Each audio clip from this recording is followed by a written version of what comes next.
And for the recording, I'm just going to introduce myself again. I'm Brady Ferguson. I work as Director of Public Engagement with the Climate Solutions Accelerator, and we're going to be talking about the Genesee-Finger Lakes Climate Action Strategy. I'm going to share my screen here to give an overview of what we're doing, and we are going to have some breakout discussions as well. But to get started, let me share the screen.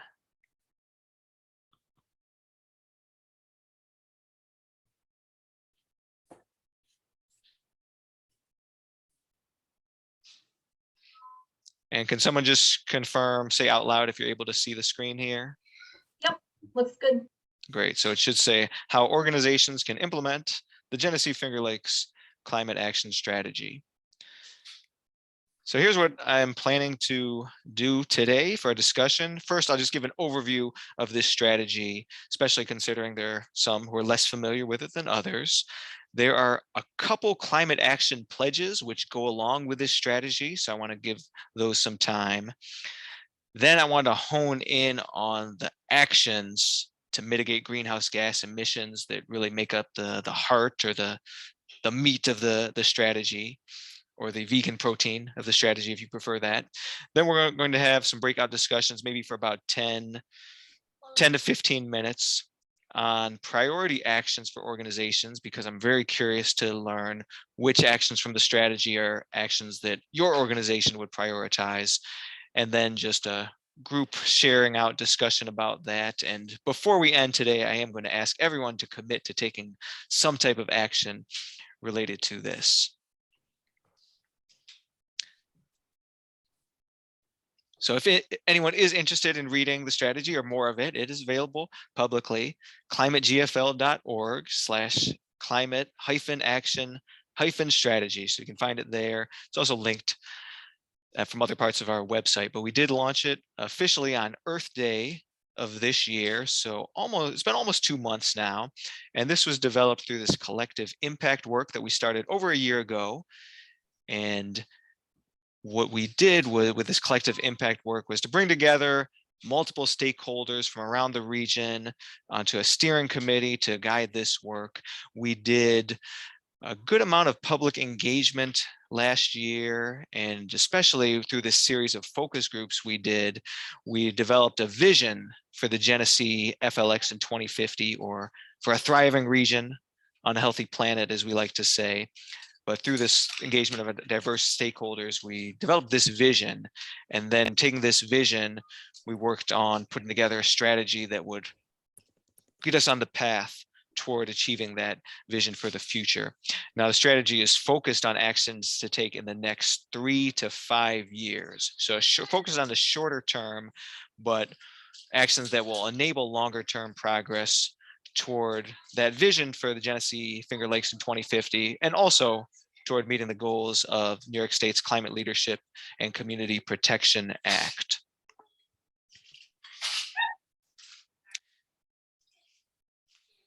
As far as that CLCPA, here are some of the main goals of that legislation, which has been New York State law since 2019. And this was part of the inspiration for building this regional strategy. But we want to take these statewide goals, which are state law, and then decide how are we going to achieve these goals in our region? And how can we do this in a way that meets the needs of people and communities in our region and just fits our region best? But the goals we are trying to hit are all listed here, including major emissions reductions and getting to net zero economy by 2050. There's some steps along the way to get there. And also an important part of it is that at least 35 to 40% of the benefits should go to environmental justice communities or disadvantaged communities. Early on in our work to develop this strategy, we had to figure out where our emissions are coming from in the first place, or get a better, more accurate, more precise idea of where they're coming from. So we worked together with the Stockholm Environment Institute, and they did this greenhouse gas emissions inventory for the region using the 20-year global warming potential of different greenhouse gases. And this is the same measure that New York State is using, so we wanted to be consistent there. But we found that transportation is the largest source in our region, 33%. Next after that, we have agriculture, 22%, and a lot of that, the majority of that is related to methane emissions from cows, a lot of the time because of the dairy industry. We also have 16% coming from our residential buildings, another 9% coming from commercial buildings, also 9% coming from waste. That also is related to mainly to methane. Then we have 7% coming from industry, and then a 2% amount coming from transmission losses, energy getting from here to there, and emissions related to that.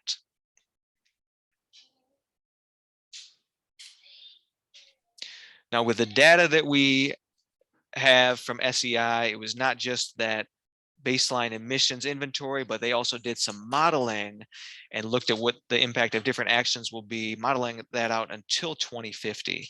But based on that, based on the public engagement we did, we made this strategy that for the next 3 to 5 years focuses on what is going to enable those longer term systemic changes, making sure to take actions that we know we already have to take. There are some things that we know we're going to have to do them already. There are existing or proven technologies that are already out there, so we want to make sure to take advantage of those. And it's important to maximize co-benefits for the community. How can we take action on climate change while also addressing other community needs, like addressing poverty? And if you look here at the little quadruple Venn diagram, if that's what that's called, down in the bottom right, you can see our cross-cutting considerations here, but those are economic development, public health, ecological stewardship, and equity. So we wanted the strategy to address those as well. Now, going along with this strategy, we launched these 2 climate action pledges, and the first one is for individuals. So actually, I think there's some folks who have already taken that pledge, but there are some here today who have not. So I am going to invite all of you to sign the Climate Action Pledge for individuals, if you choose to do so. It's certainly up to you if you want to do that, but I'm going to put it in the chat now. And Sarah, if you can pause the recording, just because I want to give folks 1 or 2 minutes so they can actually read it through. And okay, great. So thank you. So we've restarted the recording, and I want to talk about the next pledge, which is the organizational pledge, because we're also asking organizations to pledge to take climate action. And all of you here today are representing organizations, so I would invite your organizations to sign it. Those who have not yet, some have. I know CCL has already, the CCL Rochester chapter has signed the pledge, color Penfield green, and if I missed someone, I apologize for that. There may be others. I think right now we have 22 organizations who've already signed the pledge, which is great, just in a couple months. But the organizational pledge is a little bit different. Rather than having a checklist of options to choose from, we are asking organizations to commit to all of the actions that are part of this pledge, or agree to all of the actions that are part of this pledge. Now, for each organization, it is up to them to figure out what the time frame is that will be best for them. So it's not like you have to commit to doing all of these this month or even this year, but just to work toward achieving all of the actions that are listed here as part of the organizational pledge. Once we have our new manager of organizational programs, we are planning to have training and provide more resources and support to help organizations with achieving these different goals that make up the organizational pledge.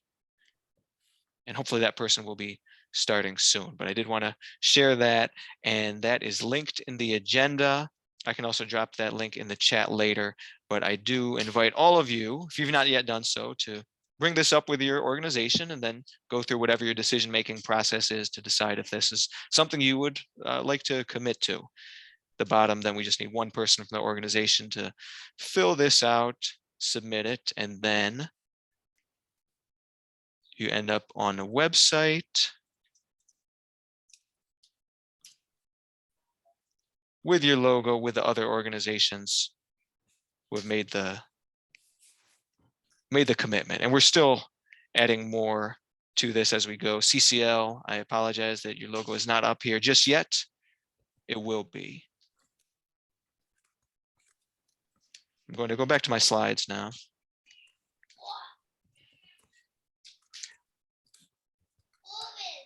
Related to this pledge,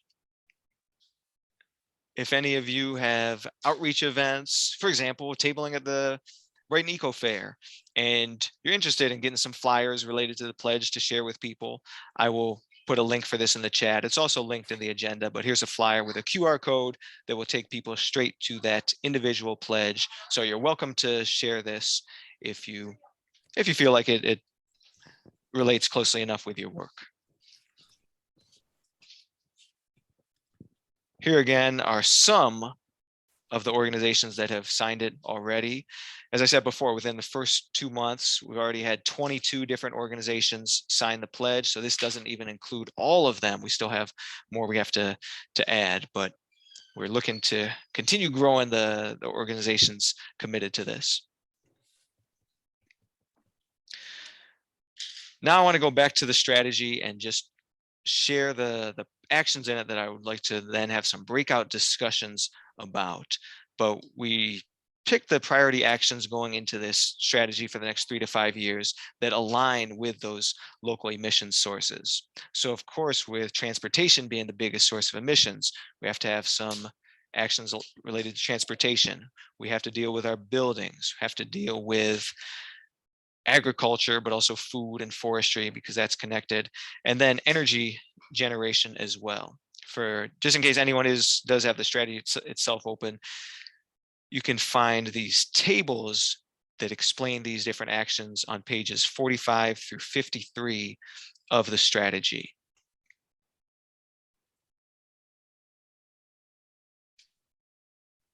But I want to go through these one by one here. I'm not going to read every single thing that's on here, but once you go to the breakout discussions, you'll have time to hone in on 2 or 3 of these tables, whatever you feel like aligns most closely with the work of your organization. But we do have these tables set up to show the different actions. If you look in the column on the left, there are specific actions that are listed there.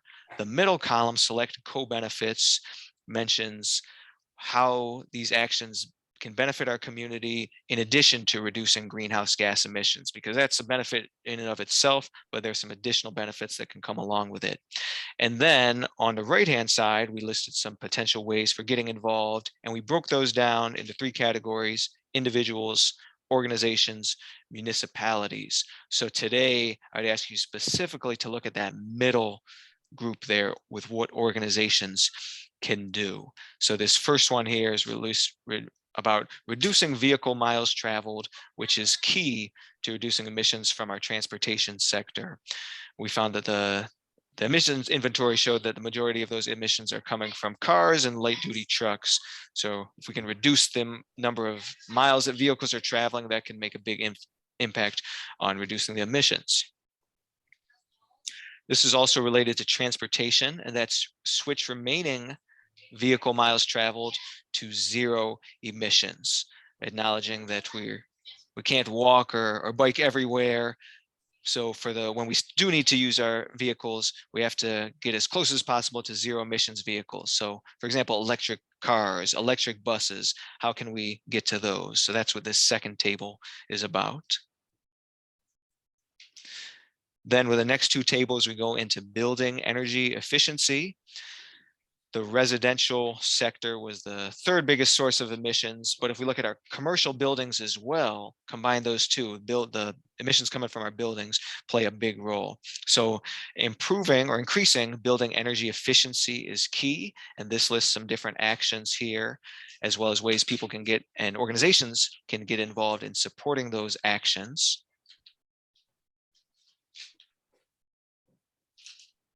We also have fuel switching for buildings. So it's not just increasing energy efficiency, but then converting that fuel that is providing the energy over to a better, cleaner fuel, and especially electrifying our buildings and getting electric heat pumps and making those more accessible. So those are key for buildings. I do want to highlight one action that organizations in particular can take, and that's intervene in utility rate cases to advocate for equitable rate design. I did want to point this out because RG&E and NYSEG just filed their request to raise rates, and it's something that comes up maybe every 3 years or so. But when they do this, then it starts this process for the rate case, and organizations have the ability to intervene in a lot of it. And it's not just about the amount of money they're charging, but a lot of different things can go into that rate case. So the accelerator is working on this rate case and what we can do and how we can get some climate related benefits out of it. And we would appreciate other organizations supporting that. This next table here has a lot, probably hard to read, but we wanted to try to squeeze this all into one table, but it's related to agriculture, especially soil health practices and agricultural waste management, and what can be done to reduce emissions in these areas. And if you look at that get involved column, there is a lot that can be done here because there's a lot that goes into this. But anyone interested in agriculture, welcome to join the breakout discussion about this one.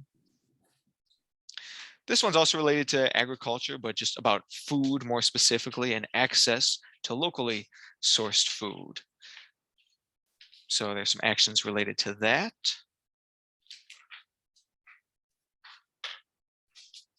And we also have access to green space, maybe not as closely related to food, but I think related to agriculture, related to forestry. I think it was Alan who had mentioned like urban forestry earlier. This is not just forest out in rural areas, but there's forestry and green space that can be anywhere. And there's actions we can take on that. Finally, we have these actions related to grid decarbonization. If you remember that emissions inventory, we didn't have emissions listed specifically for power generation because you have power being generated and going to residences, going to industry, going to commercial buildings. So we didn't look at that as like an emissions source, but it's almost related to everything because anyone getting electricity to power their building or power their transportation, this connects to the grid. So grid decarbonization is really going to be key, and there are different actions related to that we have as part of the strategy. Once again here, I do want to highlight that utility rate case because that's related to the grid and also in terms of grid reliability, equitable rate design, electrification incentives and programming. This can all come out of this upcoming utility rate case. So this can have a big impact. And then there's one more table we added here for miscellaneous or economy-wide actions. They didn't fit neatly into any of those other categories or sectors, but these are all important as well. So for our discussion today, we are grouping this table and this set of actions with the grid decarbonization for anyone who wants to dig in a little deeper with these.